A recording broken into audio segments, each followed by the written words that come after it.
Radio Open FM. Parce que tout est possible à condition d'oser. Bienvenue dans Coachez-vous, votre chronique info et conseils en développement personnel avec Laurence Moreau, coach en libération émotionnelle et en relations créatrices. Et de retour avec nous, Laurence, évidemment. Salut Laurence.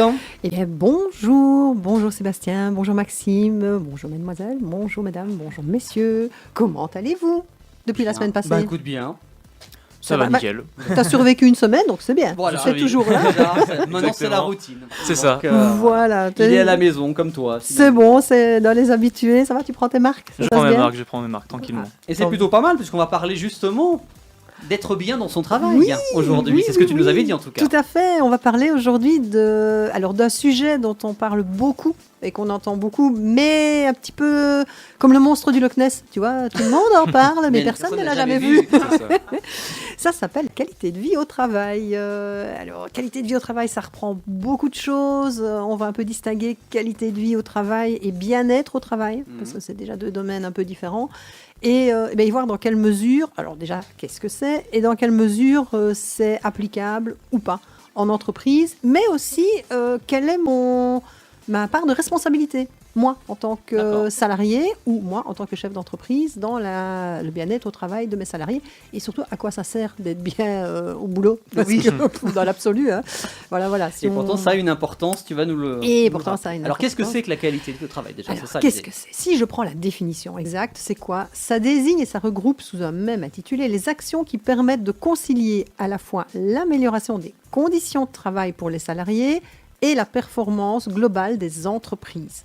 Ça veut dire que, en fait, c'est comment on peut allier le fait que les salariés se sentent bien et donc trouvent, alors un mot qui va revenir beaucoup dans cette chronique, trouvent du sens à leur travail, versus comment ça va améliorer la productivité, la rentabilité et donc la pérennité de l'entreprise. Du gagnant-gagnant. Du gagnant-gagnant, exactement. Alors, je ne sais pas si vous avez déjà, vous, alors, toi, peut-être un peu moins, mais on va parler. Alors, je vais d'abord poser la question à... ça y est, au vieux. Oui, au vieux. Ah ouais, je l'ai D'abord. vu venir. C'est toi qui l'as dit, hein, c'est pas moi. Oui, mais bon, je lis en toi. As-tu déjà, Sébastien, fait un job dans lequel tu ne t'épanouissais pas, ou pire, où tu allais le matin avec des pieds de plomb Je n'ai fait quasiment que de la radio, donc c'est déjà pas très compliqué, mais il y a eu des radios dans lesquelles on est moins bien, on se sent... voilà.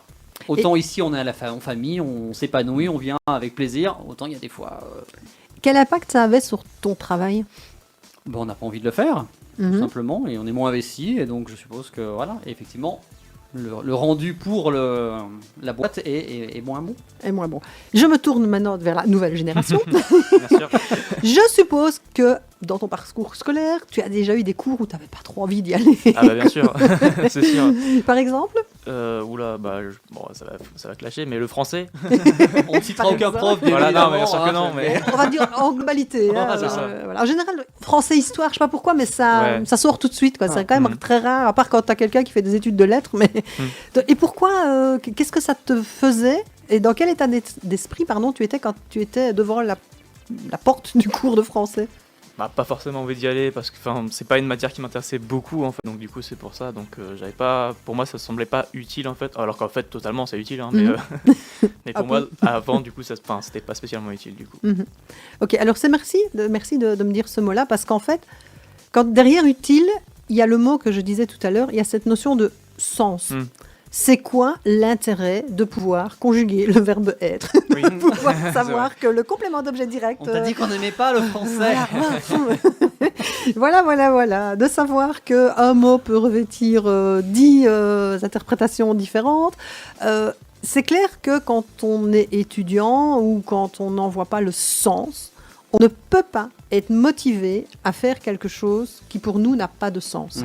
Alors nous, avec Sébastien, on est de la génération où on nous disait, de toute façon, on ne te demande pas ton avis, fais ce qu'on te dit. Voilà. Et si tu n'es pas d'accord, il y en a 10 qui attendent ta place dehors. Si ce n'est qu'arriver à se motiver à faire un truc qu'on n'aime pas, c'est compliqué. Moi, j'ai un parcours de vie aussi avec énormément de boulot différents, mais j'ai connu ma première activité qui a duré 10 ans.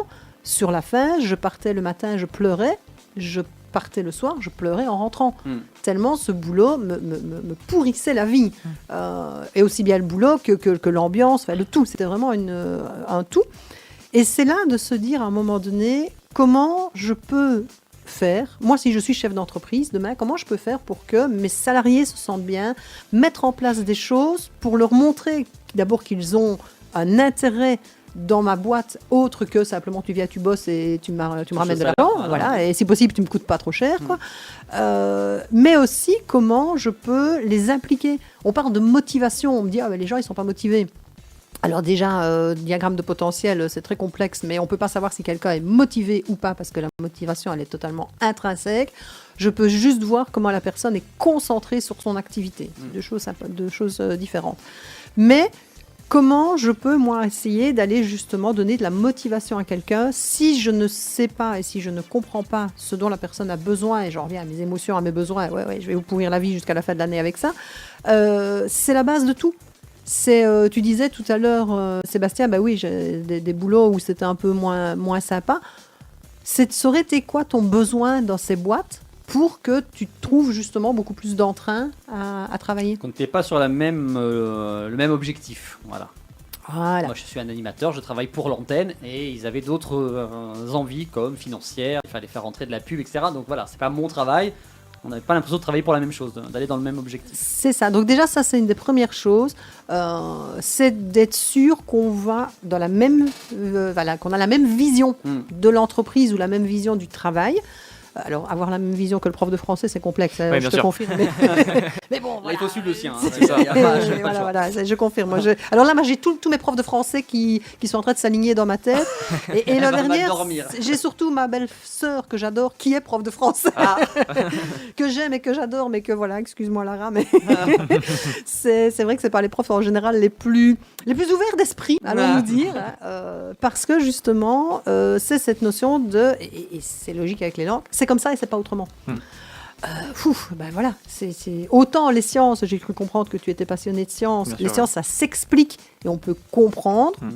Autant, en effet, l'accord du participe passé, voilà, c'est comme ça, c'est pas autrement, parce qu'un jour, quelqu'un a décidé que... Surtout dans la langue française. Voilà, pourquoi on met des S ou des X à certains mots. Voilà, parce qu'un jour, il y a quelqu'un qui s'est levé et qui a dit « Tiens, tout compte fait, c'est plus joli avec un X qu'avec un S. » Voilà. Donc, en effet, ça n'a pas de sens. Et le sens, c'est vraiment la base de tout et de cette qualité de vie au travail. On vient de vivre 2 années et demie, presque 3 années, très très complexes. Moi, je n'ai jamais autant accompagné de gens dans mes coachings que ces personnes qui se posent la question de savoir mais à quoi ça sert mon boulot, où est-ce que je suis dans l'entreprise et est-ce que je suis vraiment au bon endroit et est-ce que ce serait pas mieux pour moi d'aller élever des escargots angora dans le Larzac, quoi. Voilà, donc où là avant tu te posais plein de questions en disant oui mais si je quitte mon boulot comment je vais faire, oui mais, et maintenant on n'est plus dans oui mais, on est on verra, quoi. Mais je me casse parce que j'en peux plus.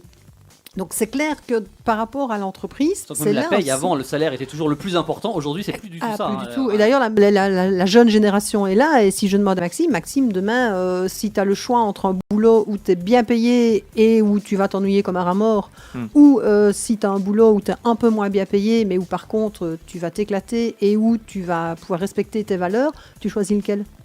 Je pense celui où je m'éclate le plus quand même. Voilà.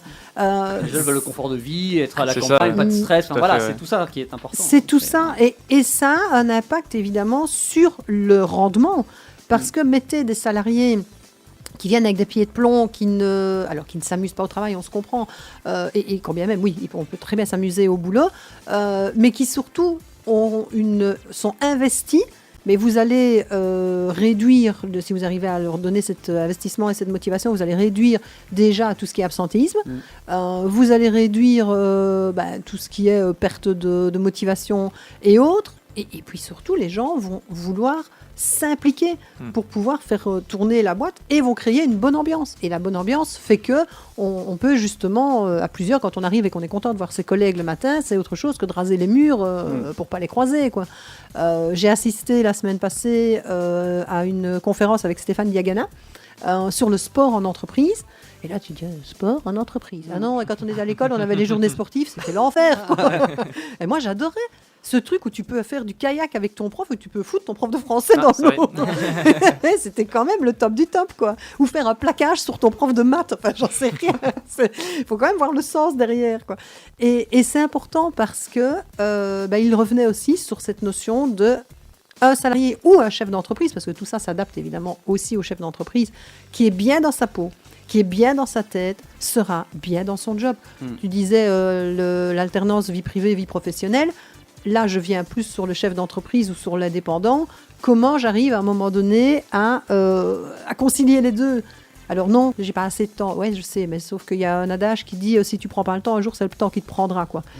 Donc il faut aussi, à un moment donné, se poser la question de qu'est-ce qui est important pour moi dans ma vie, qu'est-ce qui est nécessaire et comment je vais pouvoir, à un moment donné, avoir la vision claire, pouvoir me projeter et pouvoir me dire ça, c'est plus important que mon boulot. Et donc, si c'est plus important que mon boulot, potentiellement, je lui mets une petite place dans ma vie.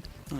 Qualité de vie au travail, c'est important et j'en profite d'ailleurs pour... je peux faire une petite annonce ? Oh, mais va. Parce que je sais qu'on est déjà un peu limite dans le temps, donc c'est pour ça que je pose la question. C'est facturé, les minutes supplémentaires sont facturées. Ça va, d'accord, pas de problème, tu m'envoies la facture. Exactement. Mais voilà, en fait, en accord avec en partenariat avec la CPME 23, donc en Creuse, nous organisons le 20 octobre une soirée pour les chefs d'entreprise, pour des salariés, pour des managers, sur le thème de la qualité de vie au travail, qui sera en fait un atelier participatif table ronde sur « Et vous, comment vous faites pour mettre la qualité de vie au travail au sein et au cœur de votre entreprise ?» Donc, toutes les infos sont sur mon LinkedIn et sur ma page Facebook. Et je donnerai la fiche également pour que tu puisses la partager. Donc voilà, donc n'hésitez pas, inscrivez-vous. Et venez participer à cette soirée qui pourra vraiment être intéressante, que je co-organise avec Chantal Clermonteil, qui est réflexologue plantaire. Voilà, pour prolonger la discussion de ce matin, bien au-delà. Voilà, donc n'hésitez pas. Tu reviendras nous voir la semaine prochaine ? Oui, la semaine prochaine, je reviens vous voir. Et qu'est-ce qu'on avait dit que nous pas ? On avait dit qu'on parlait. Tu voulais parler de pensée positive. Oui, de pensée positive. Oui. C'est ça, exactement. Donc voilà, donc la semaine prochaine, pensée positive. Des bonnes ondes, des bonnes ondes, des bonnes ondes. Exactement. Bon, on va le faire toute la semaine aussi, quand même, pas que le lundi, tant qu'à faire. Ah ben non, je vais vous apprendre comment on fait pour les avoir au quotidien. Voilà, c'est pas marrant. pas juste le lundi matin à 9h15, sinon ça fait un peu limite. Non. Bon, en attendant, on te souhaite une bonne semaine, on te dit à lundi. À lundi, merci, au revoir. C'était Coachez-vous, votre rendez-vous info et conseils en développement personnel pour obtenir les clés d'une vie plus épanouie. À retrouver en podcast sur nos sites et réseaux sociaux en partenariat avec le site crppcoaching.com.